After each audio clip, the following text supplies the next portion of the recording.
501.5 and 501.9. What are they? Why do we do them? How do we do them? So 501.5 is thermal cycling of fenestration products. And what we mean by thermal cycling is we alternate hot and cold temperatures, and pretty extreme, usually 180 degrees Fahrenheit hot to 0 degrees Fahrenheit cold. And we hold it at those temperatures for 2-hour periods. So that's a cycle, half the cycle is 180 degrees for 2 hours. And the other half of the cycle is 0 degrees for 2 hours. And in between there are ramp periods that are also 2 hours to get up and down to temperature. We use liquid nitrogen to get the cold cycle.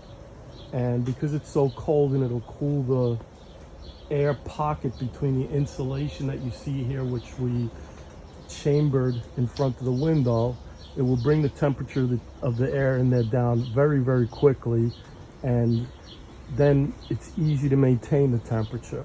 So the test is basically checking for disengagement of snap applied trims or pieces, glass cracking, things like damage happening that will happen during the normal lifespan of a 90-degree air temperature day with the sun hitting the window at making it 150, and then maybe down to 60 at night, and the metal temperature might get to 50s.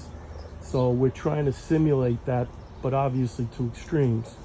The last cycle is usually done as 501.9, which is the condensation evaluation.